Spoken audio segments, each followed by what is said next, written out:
afternoon. In this session, three of us were going to talk about peer mentoring to enhance graduate students' sense of belonging and academic success. My name is Ting Lu. I'm a professor and graduate program coordinator in the Department of Health and Human Performance, and associate dean for research in College of Education at Texas State University. My colleague Michelle and Jean, they will introduce themselves and get to their session. I'm Michelle Hamilton. Just a few things about my background. I'm a professor in the Department of Health and Human Performance at Texas State University. I'm a past Dean's Fellow. I was the director of Center for P16 Initiatives for 13 years and a past Presidential Fellow. Today, we're going to be talking about peer mentoring. And I'd like to give you a little bit about a definition, at least from our perspective and where we start when we were putting together this presentation. Peer mentoring is a developmental and reciprocal relationship between individuals with varying levels of expertise. They interact consistently and regularly over time to share knowledge and emotional support, and who often share or switch between role of mentee and mentor. And it's that reciprocal relationship that we would like to emphasize. Some of the benefits of peer mentoring, including the following. One, it can enhance mental health and well-being. Two, it can promote the development of knowledge and skills and discipline of the profession. And thirdly, it can improve overall retention and graduation. So let's talk about each one of these just a little bit more. Enhancing the student health and well-being. A lot of you have really understood how important this is during these times of COVID. Many of our students have felt particularly isolated because their courses are online and they're not having the usual interaction with their peer graduate students that they normally would have. Peer mentoring is one solution to that. By pairing them with someone, they can have someone who checks in on them and make sure that they're doing okay, make sure that they're not feeling so isolated, and make sure that they have some continuous contact. Secondly, peer mentoring can provide emotional support during difficult times of the program. If we all think back to our own graduate programs, you can maybe pinpoint one or two times where you really thought about quitting, or you thought about not continuing with your program because there was something particularly that you were going through that was very difficult at one point in time. For some students, this might be when they're taking comps. For other students, it might be when they're writing a thesis. But there's sometimes when that encouragement of having a peer that says you can do this, and being in the role of encourager can really help us get over a difficult hump. And it's important for us not to estimate the power of peer mentors in this process of keeping our students on track. Thirdly, it can enhance self-confidence. Having a peer mentor or being able to explain to someone, being in the role of the mentor at sometimes, can enhance self-confidence of our graduate students. It is giving them a skill and helping in the professional relationship. Secondly, the developing and sharing of knowledge. And by here, our focus is not on content knowledge. Our focus is on the sharing of the knowledge of the discipline and academia in itself. Knowledge of university rules and resources and expectations. This is something that peers can help and assist with. Instead of going to a faculty member and asking them, hey, where is it that I get the rules of how to write a master's thesis? Where do I find that? A peer can point out to another graduate student, hey, look, this is where you find it, and this is the process that you go through. And they can reinforce those university resources and even emphasize those deadlines. Accessing peer review and feedback in academics. Many graduate students are very new to the process, a peer review process in academia. And having a peer help and assist with the peer review process, or looking and say, hey, let me look at your paper and see how you can make it stronger. That can be of a great assistance in saying, hey, this is how I would do it. This is how things I would add. This is how I would strengthen the paper, which is really a first step in the peer review process. Enhancing student knowledge of academic milestones and to degree completion. Knowing when those deadlines are, not only do mentors get that, mentors and mentees get that from their faculty members, but they can help each other reinforce those deadlines. Hey, do you remember that you need to turn in that paperwork if you're going to do your comprehensive exams or you're going to do your culminating project? The deadlines on this is during this day. Have you got that? So they can have each other's back and help to reinforce those deadlines of when those times are due. Thirdly, the development of skills, enhancement of research skills, being able to understand, for instance, when we look at the skill of doing references, what are the best reference programs that another student can use so that they can make their references more accurate? How can they improve those? So finding out what the university resources are or professional resources that they could do to enhance their writing. Management professional relationships. Many of us as faculty members do that. We talk to each other like, how would you handle this? How would you do this situation? Same with students. I think that they need to understand that those peer-to-peer relationships are something that start in graduate school and they continue throughout our if they go into academic life or as a professional life, having other people to give them advice on when they need to know how to handle a situation is always helpful. And it's one of their biggest resources that we have, and getting them to lean on their peers and ask those types of questions is the beginning of them forming those professional relationships. Promotion of knowledge and skill development and discipline in the profession, knowing in which organizations, professional organizations to apply to, if they're in sports management or if they're in motor learning, or if they're no matter what discipline in there, what are the best ones for them to be involved with? Is it ACSM? Is it NASPA? Is it which professional organizations are best for them and what are going to help them the most? And finally, improvement of overall student retention and completion. We know that peer mentorship may increase overall improved student retention and lower the overall time to degree completion. This is one of the biggest benefits. It helps students stay involved and it helps them to make sure that they complete that degree. At this point in time, I'm going to turn it over to my peer, Tinglu. Okay, Michelle talked about the benefits of the peer mentoring program. I'm going to share about the peer mentoring program we have at Texas State University. And as a graduate program coordinator, we started a peer mentoring program actually last year. And the purpose of us doing the peer mentoring program is really to increase impact and advice. And we're really trying to see if our peer mentoring program to help us increase in retention and graduation. That's one of the benefits Michelle already talked about. And also to see if we can impact our minority graduate students. We have a lot of first-gen students and have never been to, they're in their family, nobody has ever gone to a graduate program before, so they really have no experience, don't understand the expectations. So we really hope our peer mentoring program to help the students. Also to advise, like Michelle said, advice really helping with academic success with peer mentoring program. We were also hoping to using peer mentoring program to help them to get connected with our program, with the graduate student faculty, and also with the program and the community as well.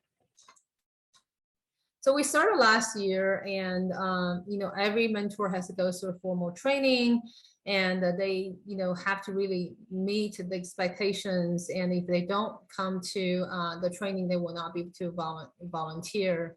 And also we talk about the things that they can share, not be able to share as a mentor, and really to the things they can share is academic related resources, talk about the classes, time management, study habit. Those are allowed to share. The things like the exam questions are not allowed to share. And definitely there, I'm going to go into a little bit more details later on when we talk about the process of doing the peer mentoring program. So with peer mentoring selection, and we go through with peer mentors are really on the voluntary basis. The mentor-mentee, they volunteer to be in the peer mentoring program. And we send out surveys at the beginning of the semester, the first 2 weeks, to really asking questions with mentor-mentee, separate survey questions we call matching survey.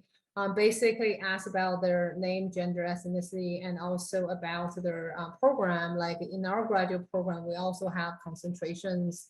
So ask them about specific concentration they're in, and there are any concerns about, coming to the graduate programs, or any class or subjects they're a little bit worried.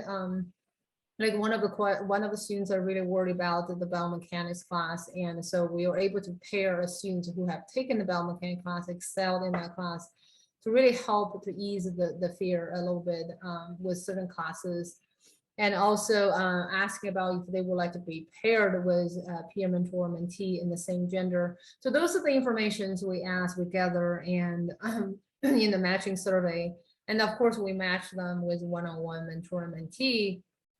In the peer mentor selection, we also have a GPA cutoff, and that is 3.0. And that is a requirement by our graduate college, and all graduate students have to have a 3.0 GPA. We really don't want to be just selecting the students that's just only the straight A students to be the mentor. The reason for that is a lot of times that we think it's really an rich experience for the students to share some of the challenges that they also had. We had the students really join us in this first semester, but during COVID, everything moved online. Didn't really quite manage the time well, and didn't turn in their assignments on time. A lot of times students, not very good with online classes, when everything in person now turned to online. If they don't really follow up the turning their work on time, they may fail the class. So didn't do well the first semester. Then joined the peer mentoring program, was able to share the experiences and be able to raise the GPA the next semester. So we think really those experiences are very important, valuable to share with our mentees as well. So that's when we selected the peer mentors. We don't only look at the students who have, who are only A students. And let's talk about the peer mentoring process. So when we first started, the students have to, like, begin the semester, so we send out this announcement. There's a peer mentoring program, and the student who like to volunteer, or like to participate, they send an email. And this is really closely worked with, this program is really close work with our graduate students organization, and also our faculty advisors as well.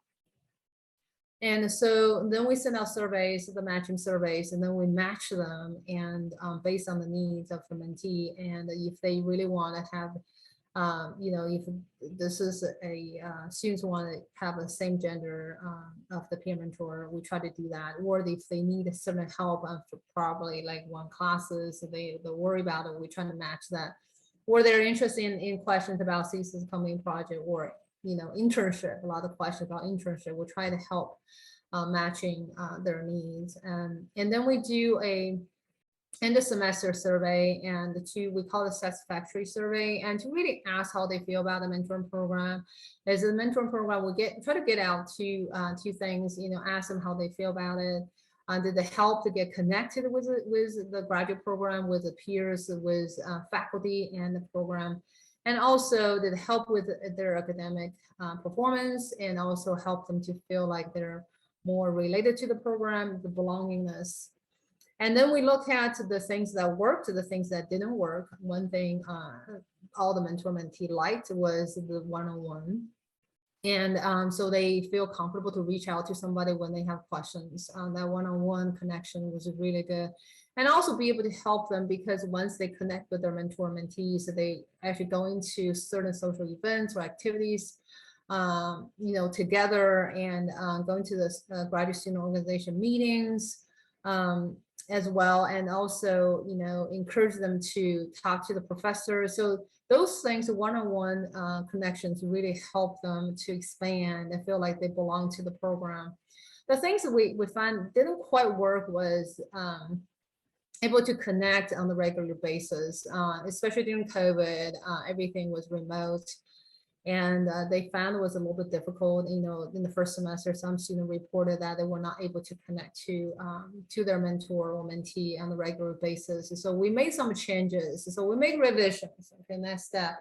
We made some changes. That is, we have our graduate student organization officer checking in on those mentor mentees, and the faculty advisor also checking in on a regular basis. And then also we ask them to keep a time log, so they are logging in the time when they meet, so they can meet with their mentor mentee in whichever way they want, either by phone, by Zoom, or in person, or go out, have coffee or lunch, dinner, doesn't matter. And as long as they are able to connect for how long, so they log in the time. And so we make those revisions, really try to enhance the time they can connect, and meet and talk to each other. And then we implement it in the fall again. So later I'm going to share some findings from this peer mentoring program. So we definitely see the impact, and in our peer mentoring program, we receive some really positive feedback from the peer mentoring, the mentors and mentees. And in addition to the training we do, we also have a handbook we give out to the students to talk about the expectations of the things that they need to do, or they can do, what they cannot do. Like I mentioned earlier, the exam questions are not allowed to share the things they can do. Is they can talk about, study habit or time management, or the professors, what students have questions about, thesis, a company project, or anything related to academic. And then we look at, the surveys from 5 pairs, which was 10 students in 2021. They all found was a positively influence them in academic success, and also help them to feel like they're really belong and to this program. They feel like they're connected with the peers and also the graduate faculty as well. So I'm going to share some of the results, what we call it, the mentee responses. I'm not going to read all of them. Basically, they increase their confidence in the program. Also, they're interested, they're interested in the program. And we also wanted to, one of the purpose of having the mentoring program, to really increase our retention and graduation rate. And that from the peer mentoring, the program mentee found like they really wanted to stay in the program. And you're going to hear more later on in the video I'm going to share about from our mentees. So one-on-one, of course, is one thing to really like, and we definitely see that. And also be able to, especially with our students who never had, don't know the expectation of a graduate school and the fears, to really help them to ease any fears that they had about coming to the graduate program. And I'm going to share a video from our mentees and talk about their own experience. Hello, my name is David Torres. I'm currently a graduate student at Texas State University doing health and rehab sciences. I'm part of the peer mentoring program for the graduate students. And as far as the program goes, it's definitely helped me transition from undergraduate to graduate school, because it's a different game. It's a different ballpark. So it's a lot more work the way I anticipated. But with the help of my mentor, they've really helped me gain a better knowledge and understanding of like what is expected. And not only that, but kind of just see how the program is run, professors to take, who requires books or not. And on top of that, it's helped me gain a close-knit relationship with not only my mentor, but also mentees and my peers, because we all basically have like something in common. And I think that's pretty cool. My mentee experience, and I just want to say that definitely helped me out a lot. My mentor was Bakvu, and I had a couple questions on a couple classes, and he was more than willing to help me out, give me advice, and if he couldn't pinpoint me to the right place, he would send me to someone to ask him any questions, to ask questions to get me to the right answers. So if you're interested, if you're incoming master's student and you're nervous, you don't know exactly how the process is going to go, how hard classes are going to be, I definitely recommend you be a mentee. I had a great experience, and it's not like it needs a lot of time commitment. It's just a couple of email exchanges, a couple text exchanges, and if you want, you can always meet up in person. But my experience was very positive, and to any incoming graduate students, I would definitely recommend being a mentee, especially if you're not knowing what to expect as far as becoming a master's student and have questions as far as workload or classes. Thanks. For those of you who don't have the peer mentoring program right now, if you watch that video, I hope you will start thinking about, oh, maybe I should have a peer mentoring program at my school. So really one of the things, the mentee really loved the peer mentoring program. So are our mentors. So the mentor also liked it, and they think the training really helped them. And one of the things we really found was, they found was so disconnected on COVID time. And by joining the peer mentoring program, they feel like they're really connected and they would feel like they belong to the program. And as we all know, as a professor, we all know students, a lot of times they like to, they found easier to talk to their mentor, their peers than talk to the professor. So working with a mentor, sometimes the mentor with mentor's encouragement, the mentee found like they were able to now go to the professors. So they were encouraged to talk to the professor, reach out to the professor. Compared to before, they feel like, I would rather just not ask the question. Okay. So the connectedness, the belongingness, the academic success, we definitely see all that benefits from peer mentoring program. And next I'm going to transition this to my colleague Jean to talk about planning the peer mentoring program at Western Kentucky University. Hi, I'm Chen. I'm Associate Professor of Physical Education, Teacher Education from the School of KRS at Western Kentucky. This is great things. So I would like to implement this program at Western Kentucky. I want to share with any programs that haven't done this before. And the first step is to get a buy-in from the higher administration. I would like to meet with them and then to talk about the benefits and then how this peer mentoring program will be helpful to our school. And then after we see buy-in from the higher administration, I think it's a good idea to find one person. And then in Texas State's case, there is a faculty advisor that the students, the mentors, and mentees can go to. So we will want to identify one person, and this person will just take care of the mentors and mentees, so there's no miscommunication between the faculty members. And then after that's set in stone, we would like to publicize the program. And, social media is a big one right now.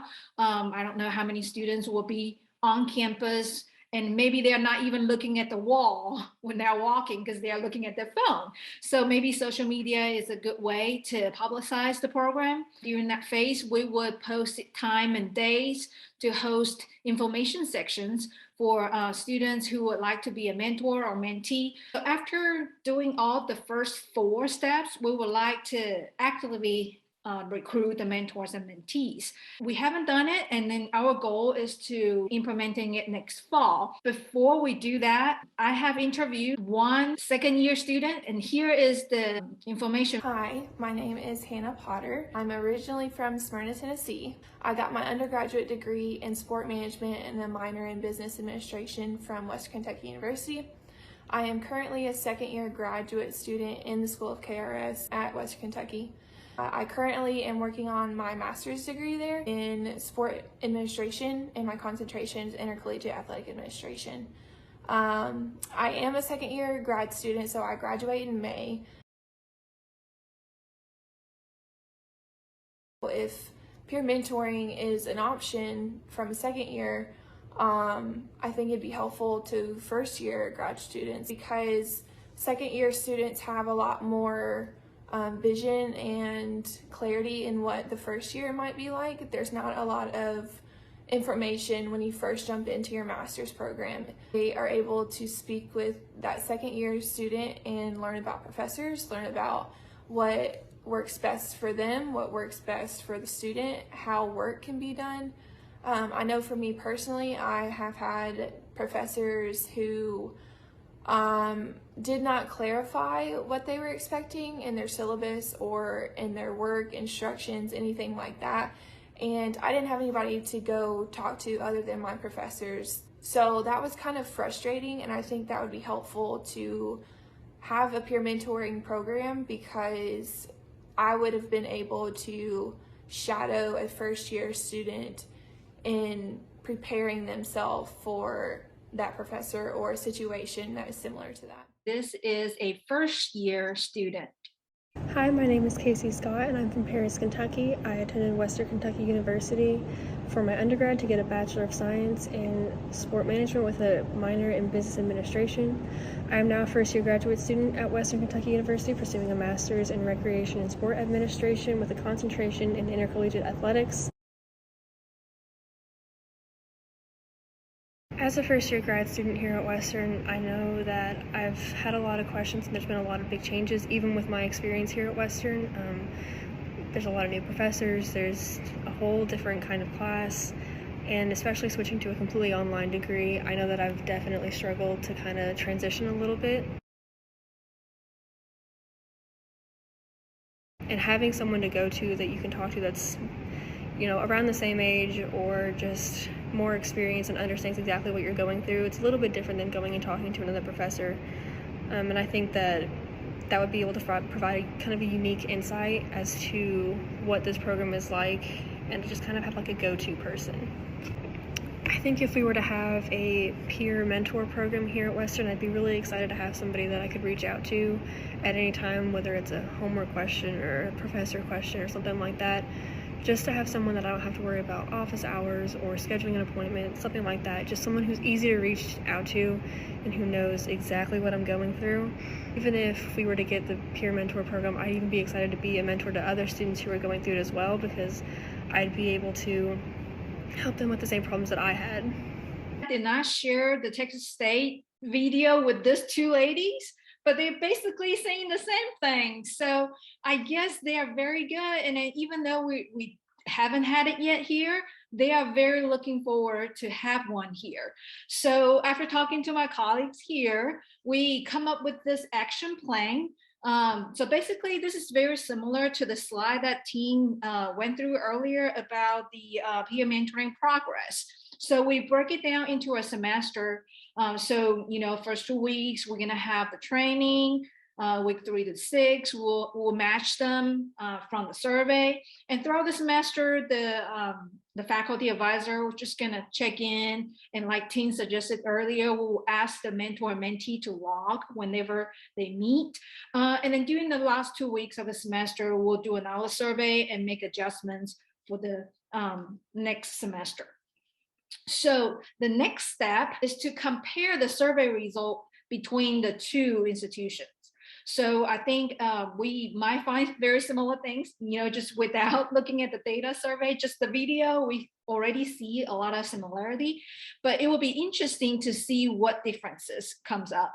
The last step that we would like to look into is to how this peer mentoring program would have impact on marginalized students. We'll have more conversation about that in a minute, but just a few take-home messages. Peer mentoring is good. I don't think we need to repeat that. You can see from our survey result in our students' video. And we will try to continue to find what works, what doesn't. At Western, we haven't done it, but I have already learned so much from Texas State. So they already told me what doesn't work. So don't do that, and then if we told you what works, do that. So again, the next step, we want to make sure that the students will, hopefully they all have positive and meaningful experience. And also we want to address how this peer mentoring program can help students feel a lot more belonging to make the link to the marginalized student. Any questions?